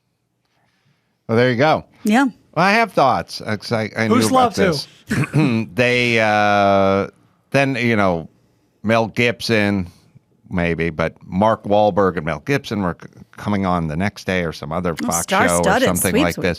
Well, there's a couple of things. Fox gets a bigger audience. So, as I've always said, Fauci or Sean Penn, if you'd like to talk to a bigger audience, go on to a Fox show where you are welcome. it's not a two-way street. You don't get to go on Rachel Maddow's show if you disagree with Rachel Maddow or you're on the wrong side of the political spectrum. But the Fox people will normally have you, A, because you're a big name, and B, because, and I'll float you this theory, there's piecemeal, compartmentalize, which you must do as a human being, versus the overall milieu of everyone. So CNN and the left kind of work on this overall milieu. Like, that's a racist guy, or he's a hater, he's a bad, whatever. They don't want, when you're talking about, he doesn't want kids to get fed at school, that's just, they're saying you're a horrible person. Sure. Now, Tucker Carlson will piecemeal people and go, I'm against your thoughts on abortion. I'm against your thoughts on the thing, but we agree on the First Amendment and we agree on the Second Amendment, or we agree on X, Y, Z. Sure. And then you can kind of treat it like a Scrabble tiles. You know what I mean? Like, yeah, and you have to do that in life unless you run into your fucking doppelganger and you can both suck each other off in a cemetery in a cop car. You're going to be like, I disagree with this. Well, all right, these are the things we disagree with, but we agree on Ukraine, and you may come on. So if you're going to turn people into bad people versus people you disagree with on certain subjects, then you may not, you may not entertain them, because now you're giving a voice to a bad person. Right. But if you go, let's agree to disagree on the border or taxation or whatever, but we can talk about this subject, or you can be Bill Maher, where you can go on a show and disagree on the stuff you disagree with and then agree on the stuff you agree with. I don't see the sequestered thing. I don't see how it's going to, it just can't have legs. What do you mean the sequester thing? The part where it's like you go to that camp over there and this camp over there. It strategically benefits the Sean Penns of the world to go on the Fox Newses of the world, because how many of those viewers would have checked out your project or dismissed it out of hand because it was Sean Penn? Well, yet you're some Hollywood liberal. I'm not interested. Right. So, and you just have a bigger audience. Yeah. So go on to those shows. They're treated with respect, and share your opinions on whatever it is. Well, and I liked that, Sean Penn both Seans seemed to be on brand for their brand of Sean. Mm-hmm. Like Sean Hannity was kind of, a little slicker, and Sean Penn's a little more grizzled, and they Sean go Sean. Yeah, and I liked when he said, yeah, I disagree with you on all kinds of stuff, but it's to think about what's happening in this country, it is a petty thing for me to even bother thinking about right now. And I think that was really sort of the spine of the conversation. I mean, think about where we're at. We had a worldwide pandemic that devastated the globe. We had the essentially leader of the free world and epidemiology was Dr. Fauci. He went on every place that would have him, every podcast that would have him, to preach about masks or vaccines or whatever the latest data was. He would not go on the network that had the biggest audience. And obviously, I assume you're saying there were plenty of invitations that were declined. Oh yeah, they would. That's the whole thing about Fox. They'll have those people. Tucker Carlson would love to have AOC on his show. AOC does not want to deal with Tucker sell tickets Carlson, to that. And Fauci didn't want to deal with those guys either. So now you're leaving out a large segment of society while simultaneously going on the other networks and complaining about the viewers of the other network with the bigger audience who you're too fucking scared to go on. And you're going to be challenged. That's fine. Bring the data. Fight back and see if we can settle this. Well, it seems almost, and I might be going out on a limb here, but it seems almost unethical not to go on Fox or, somewhere where you don't think you'll be as welcome, because essentially all you are doing is delivering a public service announcement for a public health crisis. So why are you picking and choosing who gets to hear the message? Because if you go on CNN, you get Sanjay Gupta and he'll just nod his head. If you go on Fox, there's not going to be a lot of head nodding. And then you're going to have to come up against it. People instinctively just don't want to go to a place where you're going to get some pushback. Mm. But from the pushback comes the answers. Sure. We can learn a lot more. There was a clip, Chris, can find it. I think it was Adam Schiff. No. Adam Scher? No. Adam, God damn it. What's Scott? his name out here? He represents this. Adam Schiff? Schiff. Adam You said Schiff. Schiff. Yeah, Adam Schiff. And He just got COVID. Sorry, anyway. Oh, he did. He was on Bill Maher 2 years ago, maybe a little more. I can't remember. And he was doing the one-on-one. And at some point, Bill just went, I wish you would go on to Tucker Carlson or on to Fox and like coach those guys up. I wish they'd let you on there or something. And he went, I've been invited many times. That was his answer. So, okay, go coach them up. That's not the answer you think it is. No, and Bill doesn't get it because Bill mixes it up and Bill invites everyone on and he comes on this show and it goes on that show. And he doesn't get it that people don't do that or won't do it. But it'd be a better world. But I do think I was looking, I saw something last night. I think Gutfeld's show was number one in late night. Like it was Colbert was number one, and then Gutfeld, and I think Kimmel was a little behind that, and then Fallon, and it would keep going on. At a certain point, man, you want to sell a book or get a message across or whatever, you're going to go where the eyeballs are. Yeah. And I think the more the Sean Penns kind of drift over there and the Mark Wahlbergs and things like that, it'll kind of make it okay. It'll kind of loosen up. Do we have that dialogue? Yeah, here we go. This is Adam Schiff and Bill Maher. Yeah, Bill Maher's going, go on the other thing and coach up. We're just talking to the choir here. Go preach to the other group over there.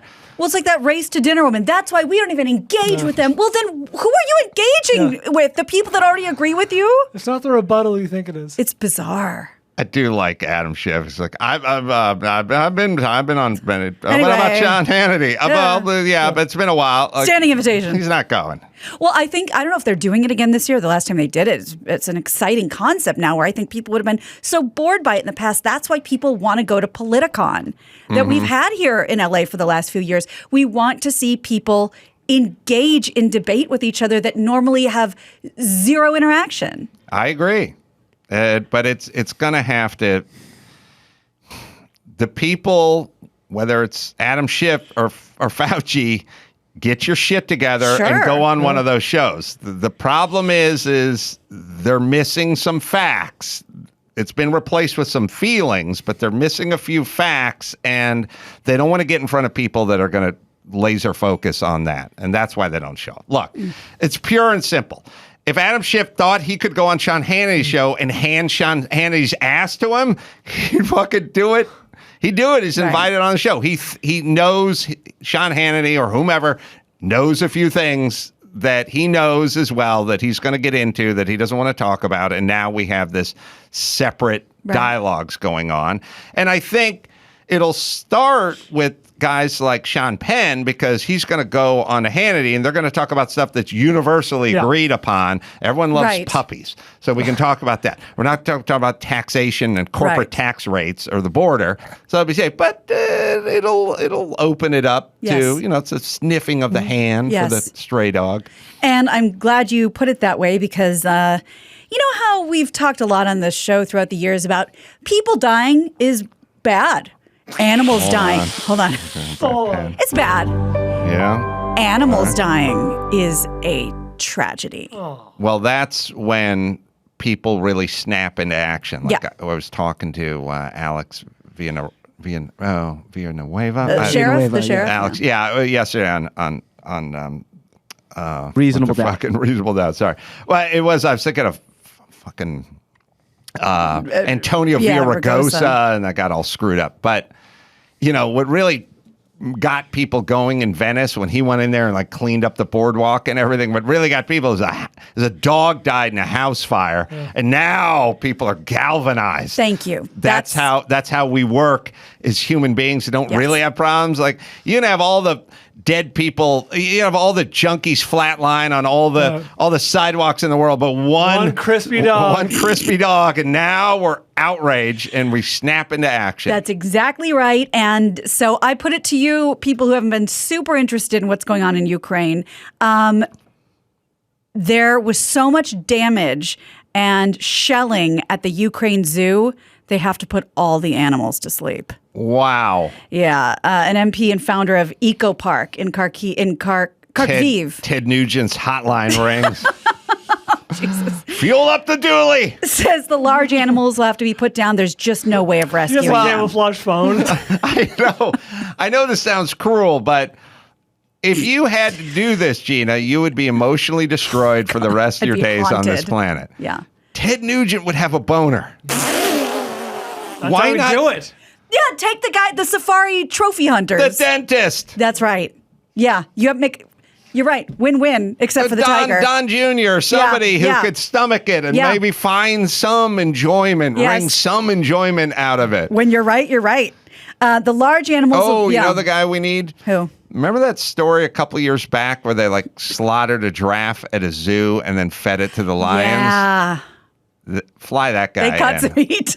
This is called a Tuesday for him. That's right. Well, and there's enough for everyone because there's over 6,000 animals there. In a video address, the founder broke the news, and it was just received poorly. The boss said that there was nowhere that could take these creatures and hope to save some with younger big cats, hopefully possible. But they are likely the big ones, the majestic ones that you go to see. They're being put down. There's nowhere to rehome them. There's nowhere nearby to take them. So there's no way out. Send them to the front. That's right. Send them toward the Rooskies. Strap them. Again, you really need to get on the phone with this eco park. I got ideas. Yeah. Mm-hmm. All right. We've had an almost 24-hour break from Will and Jada. Let's get back into it. Will's facing some further. Hold on. Yeah. Breaking news. Uh-oh. Chris has a message from the Hoodoo Gurus about how they got their name. Oh, boy. Yeah, this is hot. Yeah, so hot off the presses. So I messaged them, and they said they got their name. He says, we liked the almost rhyme of those two words together. Hoodoo is related to voodoo, and they both come from Vodun, a pagan religion from West Africa that the slaves brought with them to the Americas. And guru comes from Indian religion. So we like the sound of the words and the interesting spiritual meanings as well. Man, no and I HR was puppets, riding this Sid and Marty Krofft thing. I feel like my whole world's a lie. Wow. I don't know This what has to to be believe devastating. anymore. It's cognitive dissonance. I talked myself into this in 1989, and I never let it go. It's like Galileo convincing you the sun revolves around the earth. Mm-hmm. Yeah, I don't think he knew that. Pretty sure that's what happened. Pretty sure that's what happened. Yeah. Look it up. Well, let's talk about Will. You know, they're putting all his projects on hold, and now there's rumors that he's going to some rehab for, working on his childhood trauma, whatever. And there's more. The man who had the affair with his wife, Jada Pinkett Smith, is speaking out in a new song and rumored tell-all book. Now, the song is cryptic. The tell-all will not be. So Jada, I fucked Jada. Famously, it's not as straightforward as the Kanye Skeet Davidson thing. Famously referred to the years-long affair with R&B singer August Alsina, who was 29, as an entanglement. Remember, she said that on that. Whitey, Red we Table just Talk? worry about books. Yeah, You're in the black community. There's going to be a song that's and right. a book. That's right. Jesus Christ. No one picked up the torch from Alanis Morissette. Yeah. That's right. Yeah. Here's the lyric. Again, vague, but this is what we're supposed to believe. Cause goddammit, that's right, I shake the world. I heard it's some shit that's gonna go down when you got $1 billion on the elevator. Well, of course some shit was gonna go down when you tangled up with the world's favorite. So that's the big line. Was I boofed Baldy? Yeah, can you translate? Yeah. Well, of course, some shit is bound to go down when you tangled up with the world's favorite. And then another thing about having $1 billion on your elevator. Mm-hmm. But it's also reported that, and by the way, he was 23 when he met Jada because he was friends with her son, that he's going to write a tell-all book that will go into major detail about their sex life. Several publishers bidding for the book, and August is lining up the best deal. Last year, Will confirmed that he and Jada had an open relationship because Jada never believed in a conventional marriage. So I guess it's open when one person says, I'm going to be open.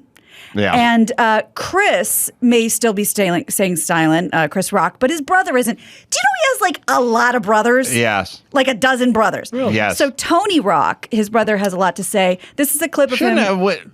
Before the book comes out, shouldn't Will just get divorced? I feel like let's do a little preemptive strike. Oh, I see. You know what I mean? But he's a fan, of her. They're like, They're traumatically bonded, it seems like. I guess. I just feel like that book's going to drop. Oh, it's going to be humiliating. He's going to be like cyberly cuckolded, and nobody, I don't know. Yeah, maybe I think you're right. I'm old-fashioned that way, but... Well, Tony Rock wants to stick up for his brother, and the clip was long, so I just pulled a little part. Here's a clip of him at a festival in Raleigh where he vents about what happened. He started the thing by basically screaming at the audience, saying, like, if you have a problem with this, like, sit the fuck down. No, this isn't the Oscars. Like, I'm going to let my fist do the talking. And they went into that. Is there a thing that you guys notice where people graft themselves into a situation like Will Smith come at me that way? You're going to find out you're not going to be on the Oscar stage at any. You're never going to be invited to the Oscars. The aforementioned Mark Wahlberg. Dude, if I was on that plane, terrific. Right. I am so glad you brought up Mark Wahlberg. This also dovetails nicely. He's getting out of Beverly Hills. Not sure where he's going, but his massive estate just hit the market, and holy Christ, it's huge. And boy, I hear there's a kettlebell in there.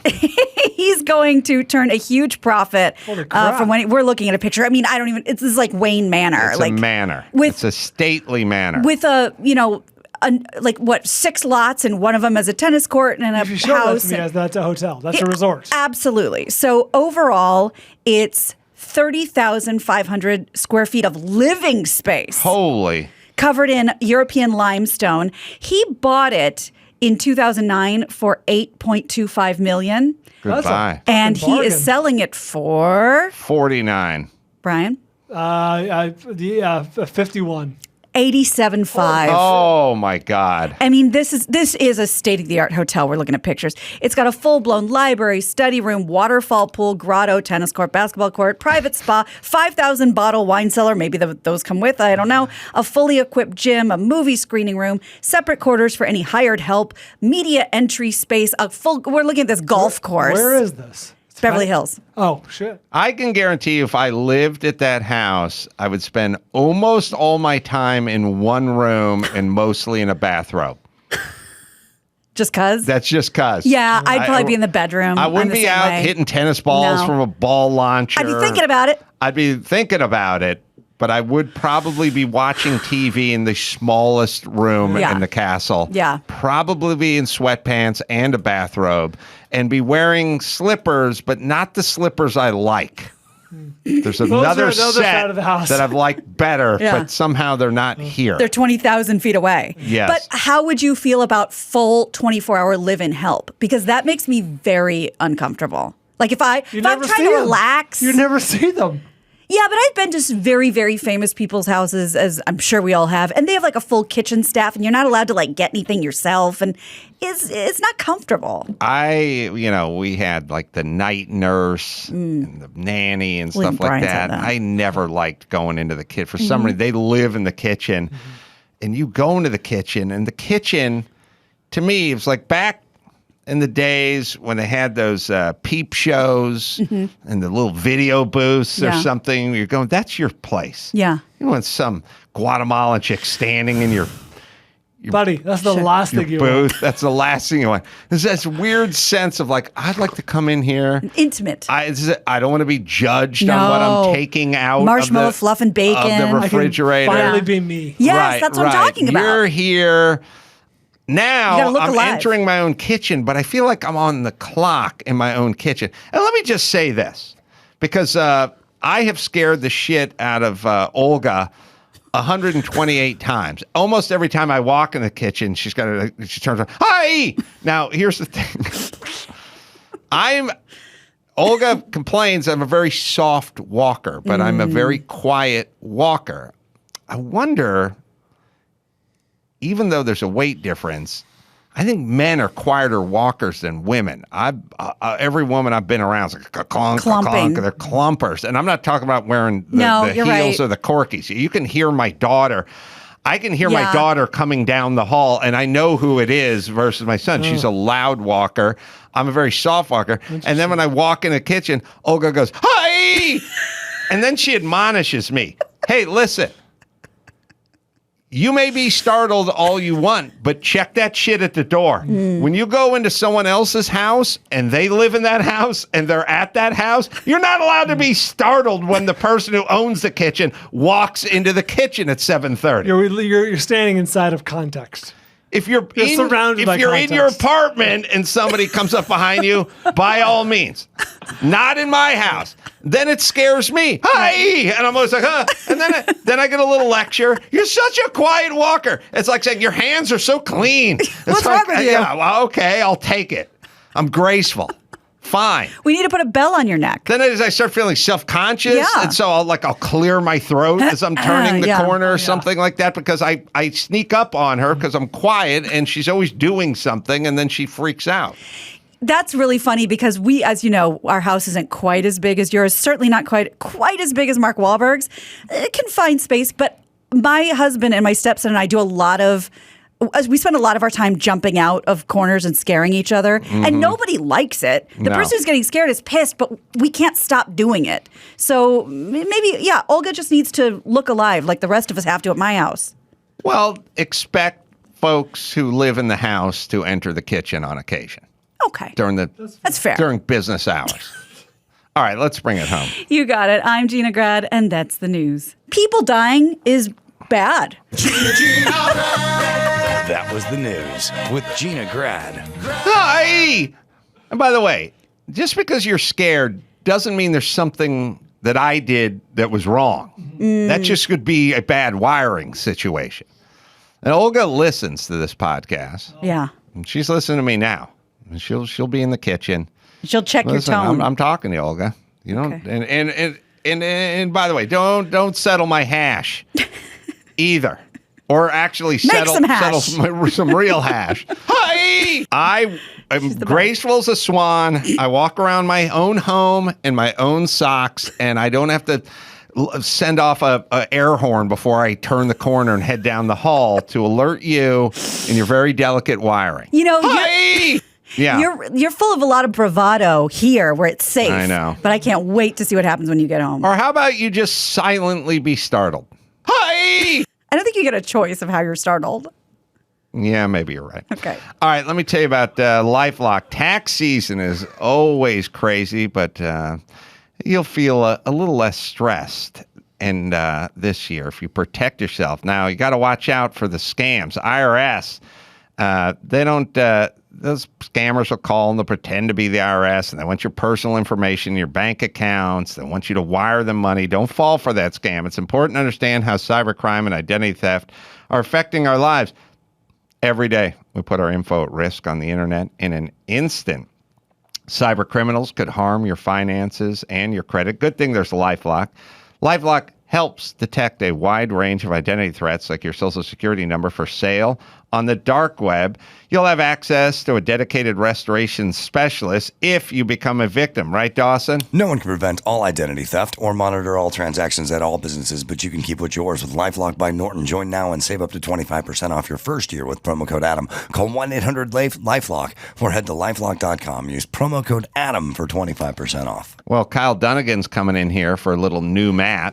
Oh! Last day. Yes. Thank God. Andrew Huberman. I am so excited about him. Neuroscientist, I know. Everyone's a buzz. He's fabulous. Going to come in as well. You can go to AdamCarolla.com for all live shows. Indianapolis, Huntington Beach, Denver, Springfield, Missouri, all coming up. Elisha Cuthbert's movie is called The Cellar. It's available in theaters and streaming on Shudder April 15th. And until next time, Sam Kroll for Elisha Cuthbert and Gina Grad and Bryan. Say it. Mahalo. It's kind of like people ideas. Like, oh, look at that guy. Yeah, I don't just take it off their porch. Yeah, it's like watching animals fuck and they just don't care. Go on. Well, you could get your fucking camera out and film it all you want. They're balls deep in another penguin. Another penguin. I don't know. Penguin? I don't know. I don't know how penguins fuck. I don't know.